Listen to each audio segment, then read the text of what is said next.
Hello YouTube. I'm here on this rainy morning to talk about a piece of gear that I am incredibly excited about, incredibly satisfied with, and I'm really excited to share. So, this is the Nunatak Arc UL Mummy Bag. As you might know, Nunatak is a company that does high quality, really high-end down gear, a lot of down jackets and bags and quilts. One of their offerings is the Arc UL Mummy Bag, which looks like this, kind of. So why mummy bag? Well, quilts are super popular with the ultralight community, especially recently, and I gave that a go. Definitely saved a lot of weight on my old bag, but after trying it for a couple seasons, it just wasn't for me. I kept wanting to make it work. But I found myself waking up multiple times in the night. Every time I moved or tossed and turned, I felt like I had to be conscious not to lift up the edge and get a bunch of cold air in. And ultimately, I just never got quite the quality of sleep that I had gotten previously in a mummy bag.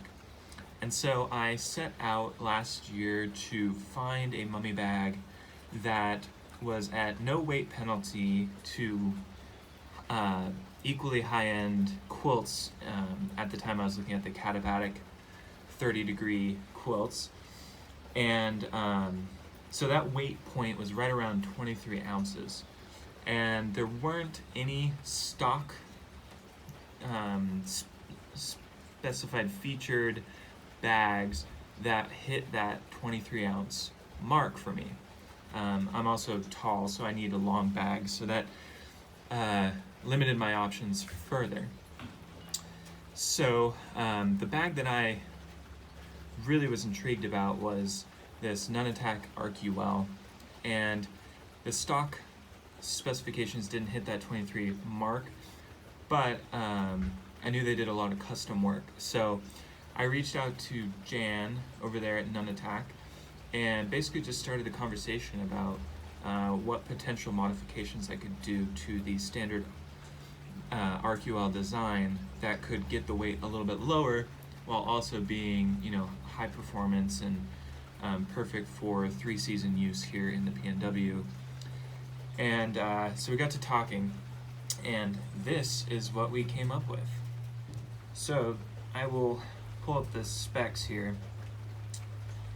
So one of the major downsides to a mummy bag is the fact that all of the loft underneath you is compressed when you're sleeping on your back, for example, and offers zero insulation. And so I saw that as a potential area that we could reduce weight. And so I wanted to keep the overall rating of this bag around 30 degrees. So I had Nunatak, and Jan was amazing with this. Basically, the bottom side of the bag is built to the specifications of a 35-degree rating, so a little bit warmer than a little bit lower rating, or I guess higher rating than what I was looking for, but I knew that wasn't really going to be a big deal because I'd be laying on it. So the baffle height, baffle width, and the fill on the bottom of the bag are all 35 degrees. The top of the bag and the foot box are built to 30-degree specifications, so baffle height, width, fill. And this is really cool because not only does it reduce weight, but it actually adds a lot of versatility. So for example, if I'm using this in the middle of the summer and the temperatures are really warm and I'm getting hot on the 30-degree rating, what I can do is actually just rotate the bag a little bit to expose the bottom side, which is 35 degree, a little bit warmer, or cooler I guess, and help regulate the temperature that way. Also, because the center zips design, I can unzip and vent from my chest, which is great. So there's a lot of versatility in this bag. Alright, so for the tech specs, as I said, this is technically the 30-degree Alpinist Mummy in the long length. The total weight is 655 grams, which is almost exactly on the 23 ounce mark that I proposed to Jan, which is incredible. And the down fill is 442 grams of 900 fill power hyper dry down. There's the mixed baffle design, so 30 and 35, like I said. The zipper is a little bit shorter than standard, just to save weight. So that's a 28-inch center zipper. The shoulder width is 30 inches, and the circumference of the foot box is 40 inches. I have a little bit larger feet, so that's kind of the medium-large size that they offer. The shell is 10 denier membrane, inner and outer. Got a car coming by, just wait a second here.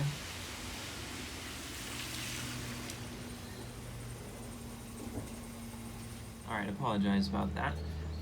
So like I said, yeah, 10D inner and outer membrane shell. The outside is what they call Aegean blue, and the inside is slate gray or something like that. I think it doesn't really matter with the Aegean blue, but I think this is an interesting point that I believe in. I think the inside of your quilt or mummy bag should be dark, just because of the oils and dirtiness that can come from being up against your skin. I see some people flip-flop it and do a dark outside and then like a contrasting inside color like yellow or orange or this light color. I really don't think that that is the best choice just as far as looks or I guess grunginess goes. That's a minor point. Alright, so as far as my review, I'll just start off and say that I am so incredibly satisfied with this bag. I have about 10 nights so far on this, and that's early season in the PNW. So high humidity, rainy, colder temperatures, and I've also used this in Utah, and I have been thoroughly impressed. So as far as fit goes, I'm 6'2", about 190 pounds, and fairly broad-shouldered. I guess to give you a reference, I wear a large and pretty much everything Patagonia. And the fit is perfect. It's a standard width. I don't feel constricted. My arms can go to the sides. The shoulder width is fantastic. I love it. Fits like a glove, but still allows for loft. Length, I believe it's built for up to 6'3", and at 6'2", I think it's the perfect length. It is, yeah, couldn't ask for a better fit. But if you're 6'3", or a little bit over 6'2", I think you may have to contact them about going a little bit longer. So that's up to you. But also, I use this, I don't tuck my head into the mummy hole every night. On warmer nights, I'll just, because of the center zip, it's really easy to just kind of stick my neck up on top of that, or my shoulders or vent, kind of depending on the temperature. So I guess if you're gonna plan on doing that, or you just don't get a hood, the long is probably fine for 6'3". The foot box, like I said, 40-inch circumference. I wear a size 11.5 in Ultra Lone Peaks, and my feet have never been cold, and I don't think that it's tight at all. I can actually cross my ankles, you know, when you're laying and kind of cross them over down there, and there's plenty of room to do that. So it definitely doesn't feel like a coffin or, you know, a straight jacket or anything like that. It's a great fit.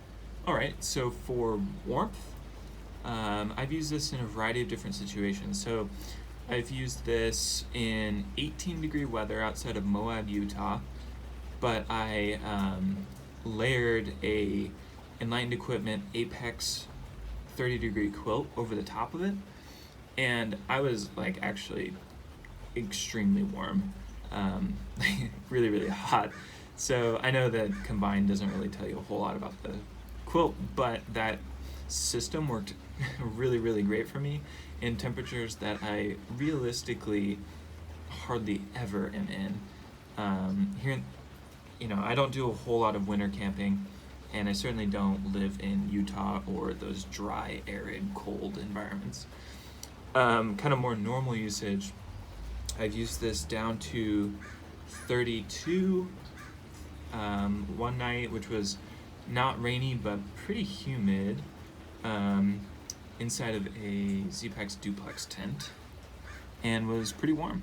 I was wearing, for reference, in that 32-degree trip, I was wearing some Patagonia lightweight leggings and my Melizana microgrid fleece up top, and some darn tough socks.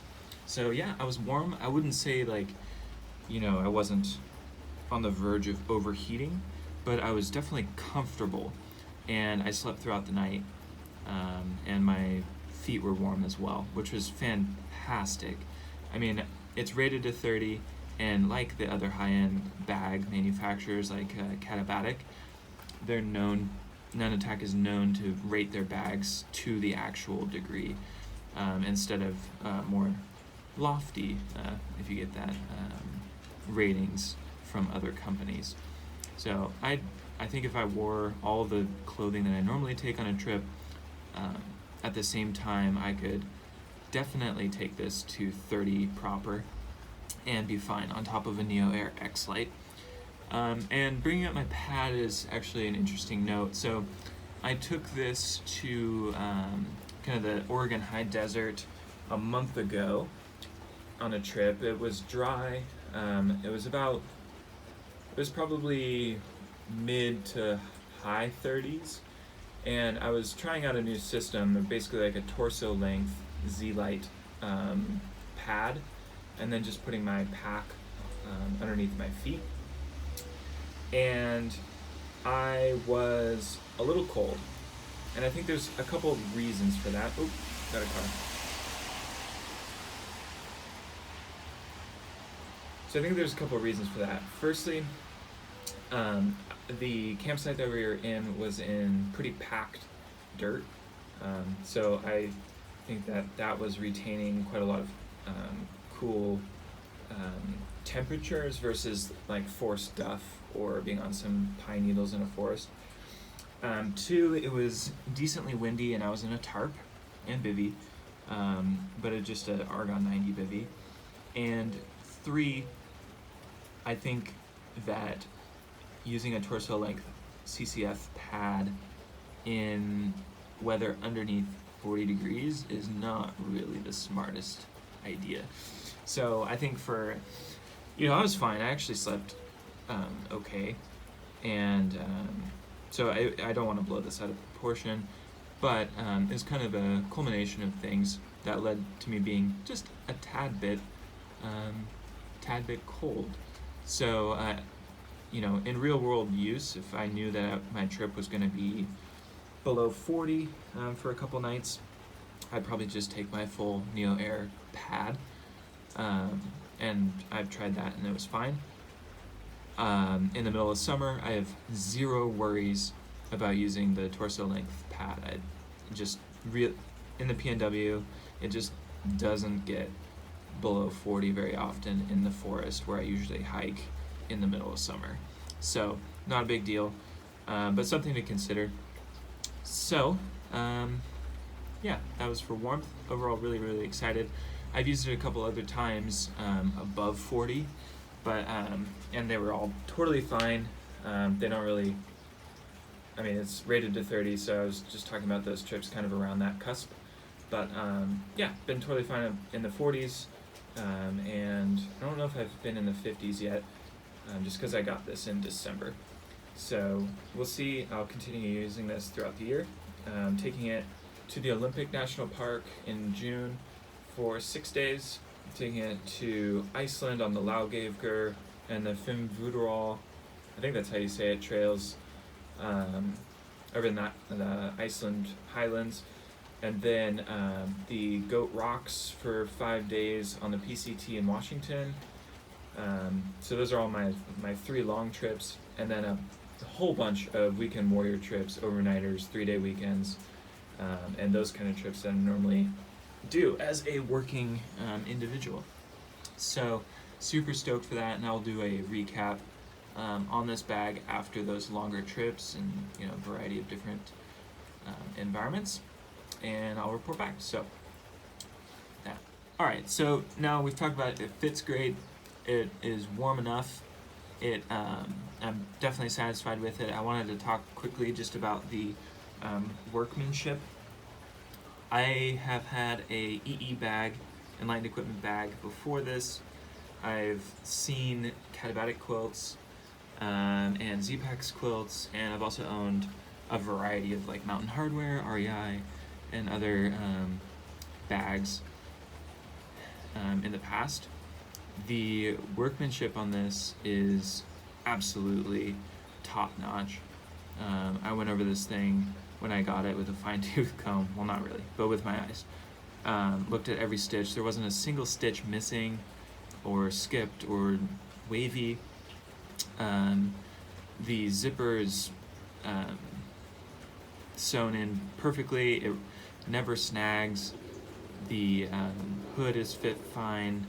It's top notch. I'm so happy with the craftsmanship of this.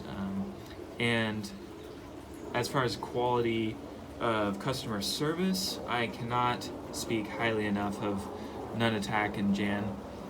We've exchanged, I think, like 20 emails back and forth asking about nitpicking questions about the bag, and I was always met with just helpful advice and feedback, and just responses within a day, couple hours a few times, and just absolutely impressed with their process over there. And Jan specifically, I want to give a shout out to. Pretty fantastic guy over there. So yeah, great company, amazing top-notch gear that is exactly what I was looking for, and was able to kind of custom design for my needs. And yeah, if you're looking for a mummy bag, they have a quilt. If you're looking for a mummy bag, I would highly recommend looking at the RQL.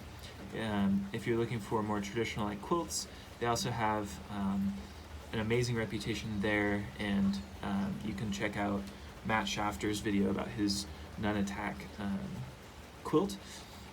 And yeah, I just will be a Nunatak fanboy for a long time. I'm super stoked to continue using this throughout this season and for years to come. So let me know if you have any additional questions about the bag in the comments, and hope you have a good day.